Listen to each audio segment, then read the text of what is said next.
welcome to the Next Step Support webinar series. My name is Rory Kavanagh. I'm one of the editors here with Next Step Support. And in the latest episode of our series, we're delighted to welcome Laura Flynn, who's a graduate recruitment officer with Bank of Ireland. Bank of Ireland is probably Ireland's largest bank, if not one of the largest banks in the country, and has over 11,000 people working there in a vast variety of roles.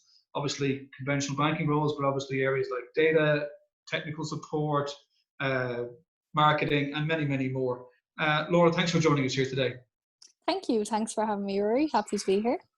And Laura, as I said there, I mean, Bank of Ireland is obviously a huge institution, and there's a great breadth of roles available there. And that's what we're talking even before the call of that. It's very important people consider banking, that it's not just the conventional roles, which are obviously, still hugely important, but that there are many other roles there as well. So you should just look at the organization in a more, kind of broad manner in terms of the roles that could be an offer and of interest to you.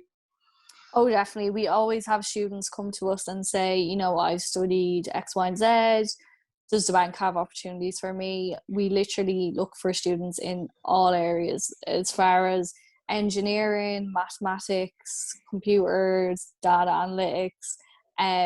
Even if you've got like a geography or an English background, there's definitely something we can find to suit your skills and your interests. So I would definitely say to students to keep an open mind when they hear Bank of Ireland. It's not purely finance, loans, mortgages. There really is something for everyone.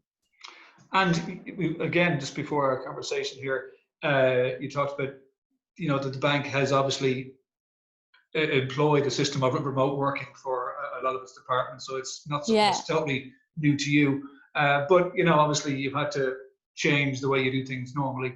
So what have some of those adjustments been in terms of how you've prepared for your, forthcoming intakes in light of remote working?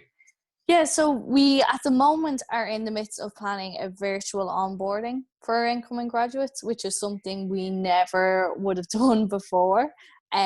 So usually for the induction, we put a huge amount of emphasis on getting the grads together as much as possible, to meet each other, to build their networks early on, just to socialise and kind of relax in joining the bank.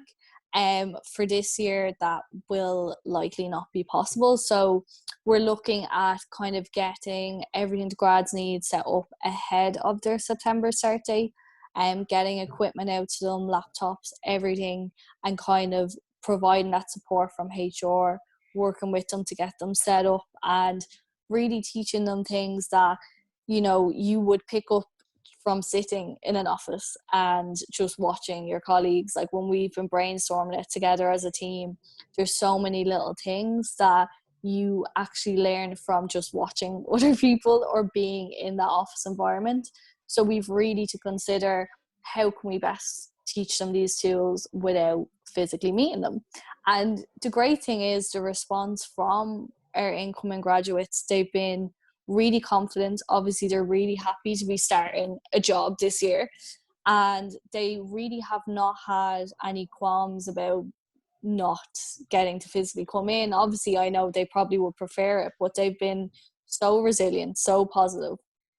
And I guess that's their generation as well. They're probably a lot more used to, working online, studying online, viewing online lectures, that kind of thing. So it doesn't really faze them too much. They've been really great about it all. Because I was going to ask that. I mean, obviously, even if they were lucky enough to have secured the role before the pandemic hit, it's still a very surreal way to kind of begin the process of working in an organization. Yeah. And so obviously there's some uncertainties and there's some, people have a lot of questions as to how this will actually work and how will I be judged maybe when I start my job. And you've talked already about how people learn from, just as you say, communicating with people, watching what people do, watching how people behave in the office. That's how you get across your culture, I suppose, of the organization. So what have been some of the things that you've done to kind of help bridge that gap in terms of reassuring graduates that, that they are being supported while they kind of start their career in this quite a surreal way? Yeah, so we've been pretty much in touch with the grads since they got their offers at the start of the year. Just to really be transparent of, this is not something we've done before, but we're working really hard to make sure that it is going to be as beneficial for you as it possibly can. We've surveyed our grads that started last year to kind of say, look, what did you value in your induction last year? What are some of the things that you maybe picked up from your team or the office? What are some of the things that you found most beneficial starting the organisation that you think are really essential to know from day one? Obviously, there's a lot of them that we can think of ourselves as a team, but our grads that just joined last year will really be able to empathise with the grads coming in 2020 and knowing how different it'll be for them. So they're a great resource to tap into to kind of look at it through their lens and say, okay, is there something we're missing that we need to include in this induction? When I say induction, we're hoping to start from the start of August, pretty much teaching the grads, like getting their equipment out to them and getting their email set up, getting their Skype for Business set up, all of that kind of jazz, so that by the time it gets to the 7th of September on their start date, they should be in the best position to start their role. They should be really set up for success. So there's a huge amount of planning going into it. We've been chatting with some of our competitors even as well. It's been great to kind of camaraderie, if you'd say, around with other businesses that we would attend fairs with and that kind of thing. We've all been really reaching out to each other to say, look, we're all in the same boat here. We all want to create an excellent experience for the grads that are joining, and regardless if we're competing programs or not, we're really eager to share that information with each other as well. So there is a huge amount of thought and planning going into it, and I'm fully confident that we will be able to provide the best experience that we can. Like I said, the tone throughout the organisation at the moment has just been extremely positive. I think we're all working better than we've ever worked before COVID, in terms of getting things done really quickly and being able to work in an agile kind of way. So we're really hopeful that we'll be able to provide a good experience for them joining. And it's great that you've put those structures in place for people that are fortunate enough to have those graduate positions. What advice would you give someone or a student or graduate who may have had their job essentially has been frozen, it's been deferred, there's a lot of uncertainty, maybe their internship has been cancelled? What sort of advice would you have for them in terms of how they can I suppose move forward while also having to deal with a setback like that, which is very unnerving at this time when they're starting their career?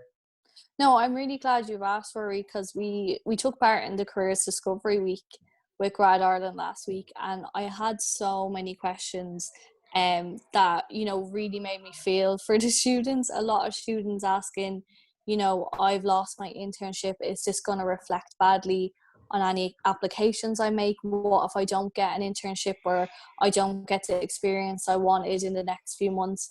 Is this going to mean my application's not looked at?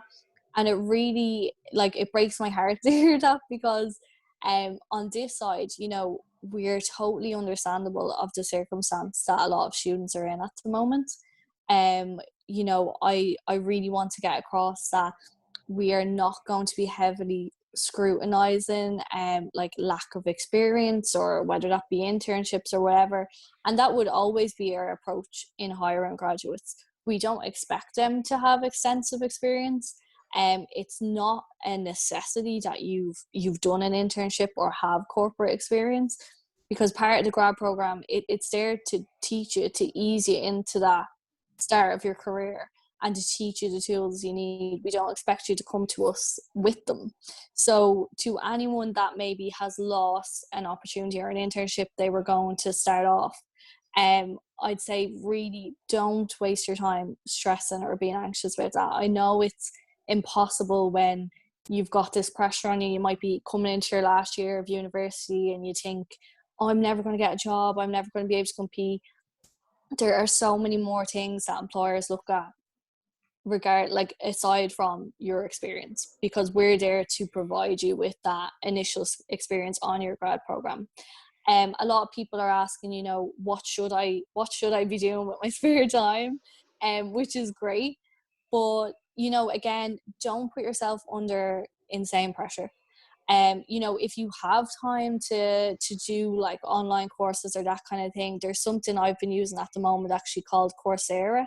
A lot of people might have heard of, and they offer lots of actually free online courses from universities around the world. Which, you know, if you have the time to do that, obviously have a look. I think it's well worth it. But again, I really just want to stress that when we're getting applications in the next few months, we won't be looking to see, okay, what has this person done during lockdown, and kind of making that judgment of they haven't done enough, they haven't tried hard enough, because we totally empathize with students at the moment. And there are a lot of skills and there's a lot of experience you can get from things that don't involve having an internship, such as maybe, you know, a lot of students in interviews will tell us about clubs maybe that they set up online, like in their personal time as a hobby. For example, students might say, oh, I set up a gaming club online, and these are different things I implemented in this club. And they might think, okay, that's not great experience, but it is. That can showcase a lot of your skills and your own initiative without having to have actually attended like a formal place of work. So there are a lot of things that that will be considered aside from that experience, and particularly now in the situation that we're in. And it's very important, I suppose, I think you'd agree that students take the time to make sure that they're making the right decision now, where they may feel, oh, well, this route seems closed off me now, so I didn't really want to do that, but they're looking like they might accept me, I'll go for that. You know, that people that they can find themselves grasping for things that are available rather than what's right for them. How important is it that they, you know, that they take the time to possibly maybe even wait a little bit, maybe try and do either, as you said, some online learning, or try and even do some part-time work if possible while opportunities stabilize in the area that they want to work in. That you don't want to just take a jump into an area that you're not particularly drawn towards just for the sake of making, you know, a step.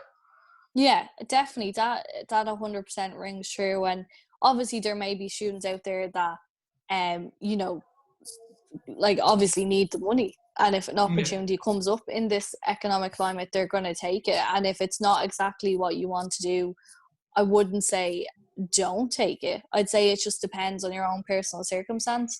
If you're not in a situation where you're struggling to earn money, if you're maybe living at home or that kind of thing, and you can afford to take time out of work, then definitely don't just jump for something because you feel like you'll miss the opportunity.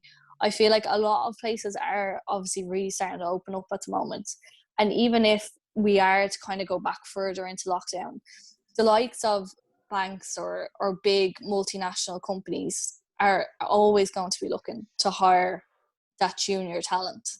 You know, it's such a huge, it has such huge value in Bank of Ireland because we really value that like fresh set of eyes, that younger generation coming in with their new ideas. The junior talent pipeline is never something that I think we will shut down. It would be highly unlikely we would ever close it off. And I think a lot of companies will have that same mindset. So again, yeah, I think it depends on your circumstance, but if something you don't feel is really right for you, there's no shame in saying, I'll hold off, I'll put my time into something more useful. Okay. And, you know, if students are looking at this and they're, you know, they find themselves thinking that the Bank of Ireland graduate program is right for them, where can they find out more about it? So I've shared a link with one of the guys in your team that I'm hoping we can send out to the students today for them to register their interest on our website. So it is careers.bankofireland/graduates, .bankofireland.com/graduates. But we'll hopefully be able to share that link for students to register their details so we can send them updates on obviously applications opening, any news and events. We're hoping to be able to run a series of our own kind of webinars to give students an opportunity to ask us questions specific to our programs. But on this website as well, like we have 9 different programs at the moment, and there's a full description of each, so they can really have a look and see what they think is right for them. But our applications will be open on September 1st via our website as well. Okay. Laura, we have quite a number of questions that have just come in here, so I would like to just maybe move to those just so we can provide some people with some answers that they need at this uncertain time. In terms of we talked about as well later on was like virtual internships or online internships. Are there any being operated by Bank of Ireland, or do you know, are there any being operated in the finance sector generally, or do you know anything about those? I don't know of any internships that are particularly running at the moment. And we would usually have some running in the summer, but obviously the way the pandemic coincided with our timelines, there wasn't really enough time to adapt to a completely new template for internships in terms of them being online. So we don't have any that I know of running at the moment. Now, because I'm in grad recruitment, I specifically deal with the grad programs. So a lot of the internships are running in conjunction in relationships with different universities. So Bank of Ireland may have ties, like a specific area of the business might have ties with your university. So if you reach out to your careers office, they should be able to let you know of any internships that are run through the university with Bank of Ireland. And we will obviously be hoping to get them back up and running pretty soon. It's just in terms of trying to plan, okay, how are we going to migrate all of this from in-person to an online format, and to make sure that it actually will provide as much value to the students as it would have in the old format. Okay. And say for people who who are just maybe first year students even, and they're saying Yeah. that finance is an area that they want to go into, and they want to apply for internships next year, what would you think they could do during the summer months? Because they might be able to get a part-time job, because obviously most places where you normally go for a part-time job aren't either offering them, or they're closed or whatever. But what sort of skills could they look at developing during the summer months? I know you mentioned some online resources they could use. Yeah, we often get asked, that's probably the number one question that we'd get asked as a recruitment team: what skills are you looking for? And I think it changes so much depending on the situation of, obviously, like the bank itself, the economy, all of that kind of thing. And the way we're working now, most of our staff are working from home. So some of the main skills that you could benefit from building on, whether you're looking to apply to Bank of Ireland or any organisation, would be resilience and agility and the ability to work independently. So what I mean by those is, going from working in the office to working at home can be difficult for anyone at any point in their career. It can be very difficult to keep self-motivated when you don't have, that team around you physically, like energizing you in the office and jumping in and out of meetings and that kind of thing. So it's really important to be able to build that level of resilience and self-motivation, and to be a self-starter, that you can be at home and you're still working as part of a team, but you can work very independently. It's something personally that I have found quite tough as well, and something that I've been trying to work on. And in terms of agility, just being able to adapt to different ways of working. And I think that the generation that are in university now, like I said about the grads that are coming in to join us in September, they really are excellent at that.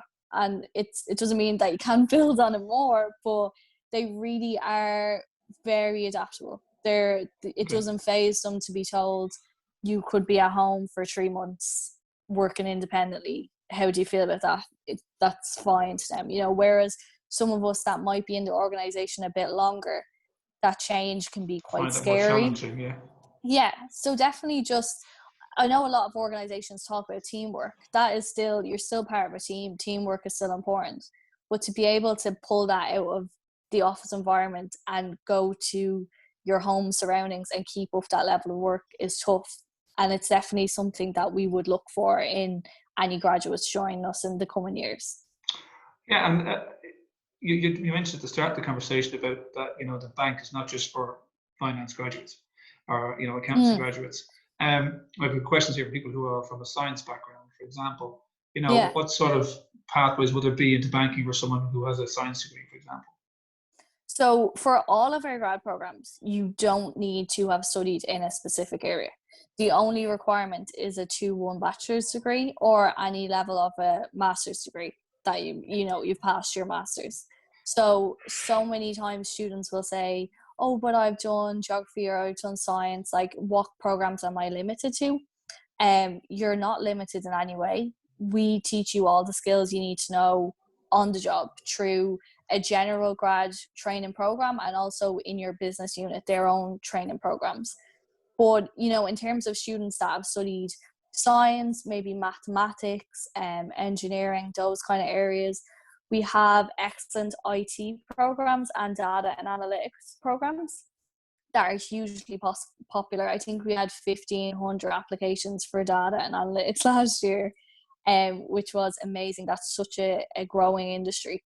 And there's teams in the bank that are quite young in terms of how long they've been around. You know, some of them have only been created in the last 3 years. So it's very exciting to join those type of teams that are so fresh and new. But we also have a New Ireland actuarial program that a lot of students don't. They think New Ireland, Bank of Ireland, are they the same thing? Are they different things? So New Ireland is owned by Bank of Ireland, but they have their own actuarial program, and they really look for students who have studied engineering, science, maths, those kind of subjects. So that's an excellent program as well that they should keep an eye out for. And another question here from someone with a similar type of question, but they're from an English graduate background in terms of they studied English, an English degree. Someone else asking about how would they get into marketing. Again, the page that we're going to send out with this video will allow them to apply for it the same as someone would from an accountancy background, as you just said. Yeah. So the link that we've sent out, it says Careers Discovery Week because we used it last week. Yeah. But they can register their interest the exact same as anyone else, and we'll have you on our mailing list then. But if you go on that page, you'll clearly see it says programs, and you can read about all the different programs. Just touching on the English student that asked the question there, I have colleagues in HR that studied English, that studied philosophy, you know, that had no HR background whatsoever, and joined the program and now have really great careers there. So you really don't want to limit yourself in thinking of what career could be a good choice for you.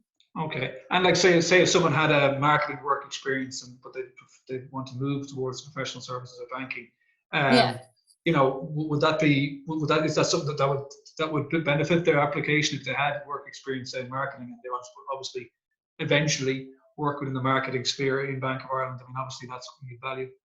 Yeah, if you can get across, you know, that passion that, okay, I did study this and I really applied myself to it, but I really have a passion for this other area. I'd love to learn more about that. I have such and such skills that I feel I can translate to this area. You know, if you can communicate that well, it'll really stand out. Even within the bank, past the grad programs, we have colleagues who have come to HR from finance, from IT. We have a lot of movement around the different divisions in the bank. So, you know, it's really encouraged to kind of explore your horizons and think about what might suit you and where you can add value regardless of what you originally studied.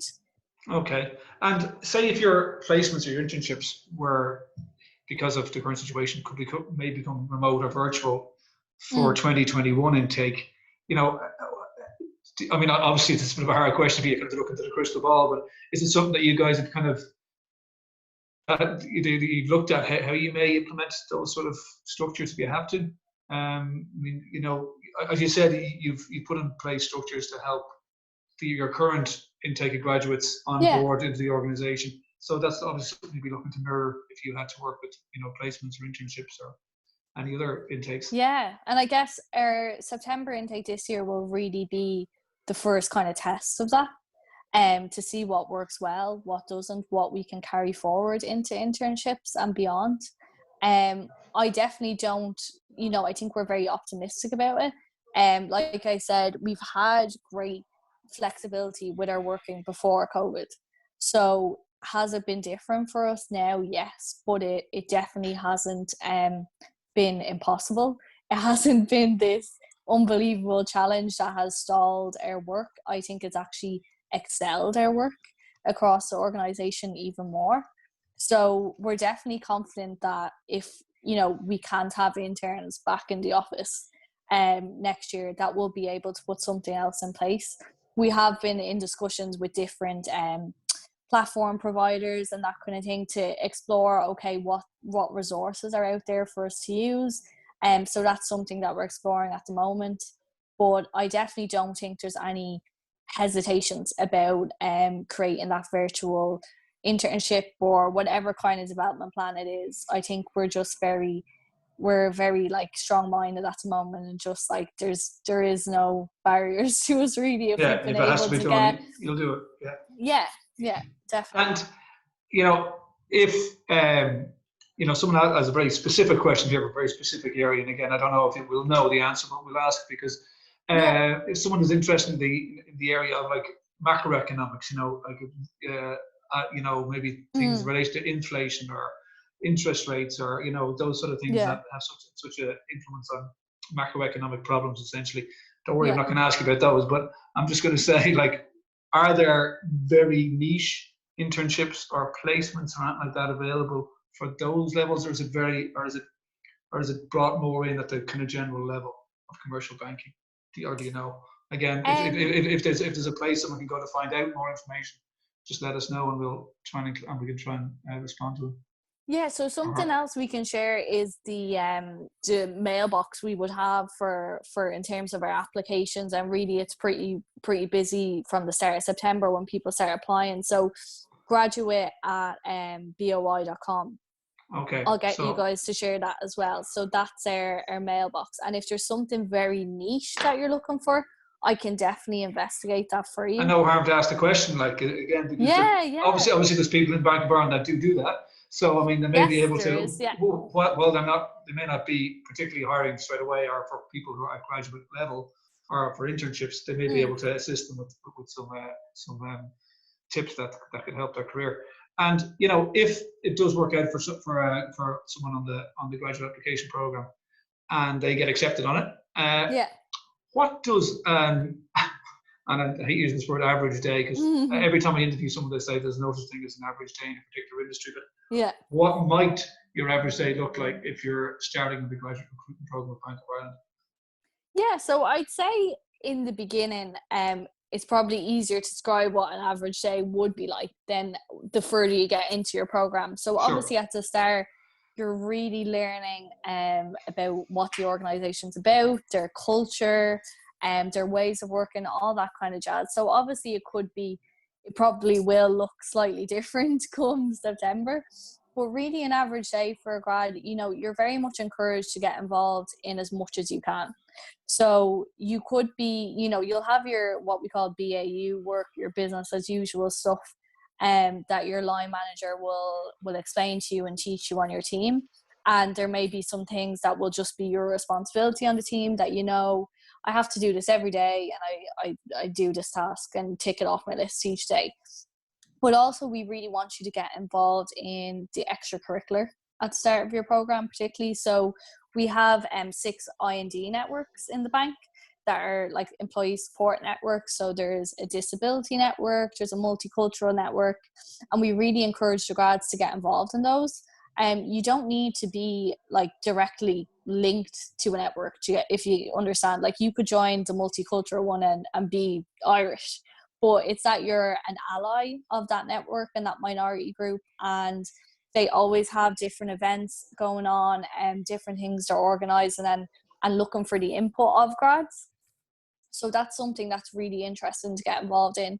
There's usually different kind of talks, and at the moment, I guess, webinars organised by the group that you can join to just kind of help you learn a little bit more about the organisation. Because it can be quite a lot when you first join an 11,000 staff strong company, to try learn how it works and what different areas there are. So really anything that's going on, we're like, get involved.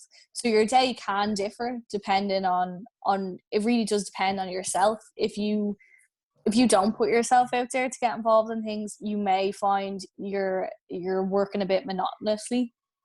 And if you put yourself out there for maybe other projects on the team, other projects on other teams, events start going on, the employee network groups, then you will have great diversity in the work that you're doing. And the people that you're meeting and the experience that you're getting, You know, we have a grad development program as well that lasts 2 years of the program, where you would attend workshops on personal brand, project management, and there's a team building day. So you have that there too. But, you know, that's kind of what we provide. And then we always say to the grads, you need to go out and kind of grab the bull by the horns and find things as well to expand your experience. So it's very much, you know, it very much rewards graduates if they, you know, use their initiative in terms of how they start their career, if they, you know, if they become involved. And that was obviously help them stand out to their people that they work with. Help them bed into the organization. Okay, Laura, thank you so much for joining us here today in Next Step Support. We do appreciate you taking the time to provide us with those very practical tips. Thanks for all your questions too. We got through as many as we could, and we hope we provide some answers that give you some practical advice and help. So thanks again for joining us, and hope to see you soon on another one of our series. All the best. Bye-bye. Great. Thank you. Bye.